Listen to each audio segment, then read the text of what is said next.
বাংলাদেশ একটা densely populated country and তার মধ্যে বাংলাদেশের অর্ধেক মানুষজন থাকে হচ্ছে ঢাকার মধ্যে। অ্যান্ড আজকের এই ইনসিডেন্টটা না হলে আমি হয়তো জানতামও না যে এত বিজি একটা সিটির উপর এইভাবে ট্রেনিং করানো হচ্ছে। তো এতগুলো বাচ্চা যে মারা গেল, এই বাচ্চাগুলোর জন্য তো শুধু মরে যাওয়াটা না, মরে যাওয়ার আগে যে ট্রমাটা, আই ডোন্ট থিঙ্ক পৃথিবীর কোনো মানুষ এভাবে মরে যাওয়াটা রিজার্ভ করে।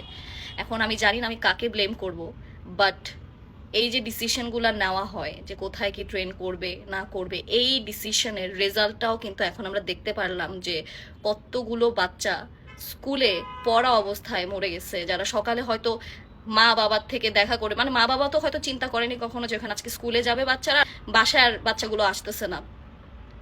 তো আমার কোয়েশ্চেন হচ্ছে এইটা যে এইরকম একটা বিজি সিটি, এই বিজি সিটির উপরে কিভাবে, মানে এটা তো খুবই কনসার্নিং একটা জিনিস যে কিভাবে ট্রেনিং করানো হচ্ছে, তাও ফাইটার প্লেনের। আমরা আশেপাশের মানে কি হতে পারে বা কত রকম ভাবে ইম্প্যাক্ট পড়তে পারে সেটা নিয়ে আমরা কখনো চিন্তা করি না। এখন যে বাচ্চাগুলো বেঁচেও গেছে, এই বাচ্চাগুলো পরের দিন যখন স্কুলে যাবে দেখবে যে নিজের ক্লাসে নিজের বন্ধু 3টা 4টা 5টা, it's not about one single kids, 4টা 5টা 10টা এরকম যখন এতগুলো মানুষকে দেখবে মরে গেছে, তখন স্কুল থেকে ওরা শিক্ষা নেওয়ার থেকে ওরা ট্রমা নিয়ে বের হবে। আর আমার কাছে মনে হয় আমাদের দেশে হচ্ছে এমন একটা জায়গা যেখানে মানুষ কিছু শিখে বের হওয়ার থেকে বেশিরভাগ সময় ট্রমা নিয়ে বের হয়।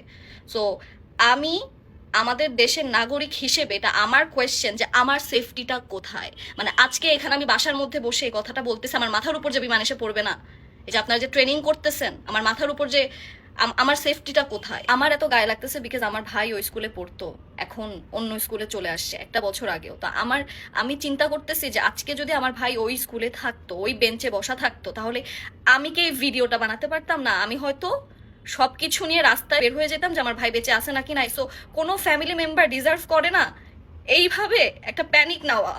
মানে এটা কোনোদিনও কেউ জাস্টিফাই করতে পারবে না। এটা আমার কাছে মনে হয় শুধুমাত্র আমাদের গাফিলতি।